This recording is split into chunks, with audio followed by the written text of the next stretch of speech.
Bonjour et bienvenue en direct du One Planet Summit à Paris. Je suis Laure Lepastier de l'International Finance Corporation et je suis aujourd'hui avec Monsieur Mansour Faye, maire de Saint-Louis et ministre de l'Hydraulique et de l'Assainissement du Sénégal. Monsieur le ministre, bonjour. Bonjour madame. J'invite tout le monde à suivre notre conversation avec le hashtag OnePlanet.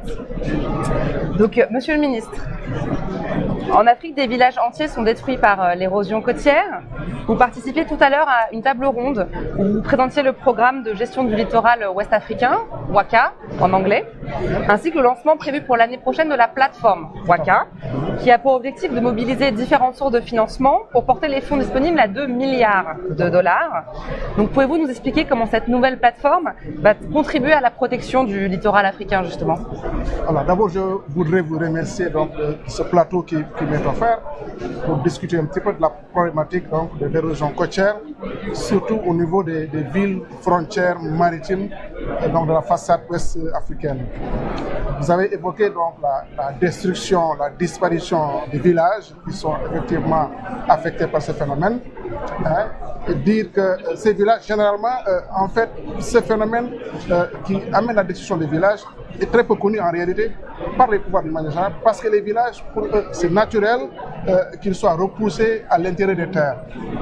Par contre, au niveau des villes, des grandes villes côtières, la voie est portée d'une manière différente, d'une manière un petit peu désordonnée. Aujourd'hui, avec le WACA, qui s'occupe donc de ce programme de protection donc, du littoral, ces pays-là trouveront en réalité une plateforme qui pourrait faire le portage et les plaidoyer pour protéger ces villes et ces localités contre les régions côtières. Et c'est important pour nous ayons effectivement cette plateforme qui puisse en réalité organiser le dialogue politique autour de cette question, qui puisse en réalité aussi donc, mobiliser le financement, mobiliser la communauté internationale, mobiliser les bailleurs et tous les partenaires au développement pour permettre de trouver des solutions face à l'érosion côtière, donc qui menace effectivement nos villes et qui va détruire en réalité nos villes. Donc pour nous c'est une opportunité, en tout cas de pouvoir travailler ensemble autour de WACA, autour du projet WACA, donc avec la Banque mondiale, effectivement pour trouver les solutions appropriées, nécessaires face donc au changement climatique. Et donc votre propre ville, Saint-Louis, est particulièrement vulnérable aux inondations côtières et à l'érosion. Donc est-ce que vous pouvez nous en dire un peu plus sur l'impact que cela a sur la population et de quel type de soutien vous avez besoin pour faire face à cette crise? Vous savez, Saint-Louis est une ville ancienne donc, qui a été fondée en 1659. Et déjà dès 1927, les autorités d'alors avaient réalisé un mur de protection parce que déjà ils sentaient qu'il y avait l'agression marine qui détruisait un petit peu une langue qu'on appelle la langue de barbarie, qui constituait le rempart, donc une protection pour la ville de Saint-Louis.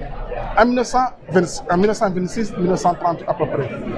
Aujourd'hui, ce phénomène s'accentue davantage. Et là, ce que nous avons constaté, c'est que si on ne réagit pas, la ville de Saint-Louis risque de disparaître. Et il faut des solutions appropriées, mais des solutions urgentes. La solution urgente, effectivement, maintenant n'est pas à négliger, puisque vous savez, les manifestations hydrodynamiques, en fait, sont très complexes. Il va falloir regarder quelles sont les solutions durables à apporter, pour que quand même, non seulement stopper, mais permettre aux populations de pouvoir vivre normalement et vivre dans la dynamique la plus économique, en fait. Alors, pour nous, les solutions, c'est voir comment, en tout cas, réengraisser la plage. Je vous donne des solutions sans pouvoir en être des experts. Les populations qui sont qui habitent le long de cette côte, en réalité, voir dans quelle mesure progressivement organiser un repli stratégique. Nous ne demandons pas de déplacer l'intégralité des populations, mais d'en déplacer encore une partie pour pouvoir réaliser en tout cas des infrastructures pour pouvoir stopper les régions côtières. Et ensuite voir comment accompagner en termes de recasement, en termes disons d'action sociale, donc comment accompagner ces populations-là pour qu'elles puissent encore reprendre leur activité sans trop de dommages. Ensuite, mobiliser, sensibiliser les populations sur comment préserver la nature, sur comment préserver les espaces, comment d'une manière naturelle lutter contre l'érosion côtière. Merci. Et Quel est votre message pour les jeunes d'aujourd'hui, notamment à Saint-Louis, mais aussi plus largement?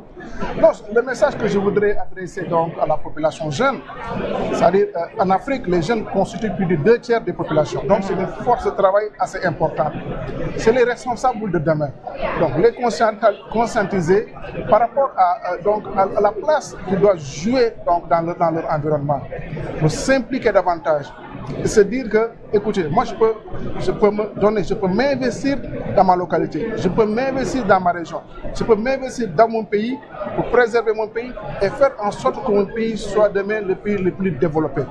Et ça, en fait, pour nous les jeunes, doivent être non seulement avoir ce comportement, mais doivent aussi être accompagnés par les pouvoirs publics. Parce que aussi c'est au pouvoir public de créer les conditions pour que les jeunes puissent se sentir, disons, impliqués, en tout cas responsables par rapport à leur devenir. Et pour moi, donc, les jeunes, en tout cas africains, les jeunes d'une manière générale, effectivement doivent se mettre dans la peau de quelqu'un qui demain serait responsable. Bien, Monsieur le ministre, je vous remercie d'avoir répondu à nos questions. C'est moi qui vous remercie. Je vous invite à rester avec nous pour d'autres interviews sur nos réseaux tout au long de la journée pendant ce One Planet Summit. Merci.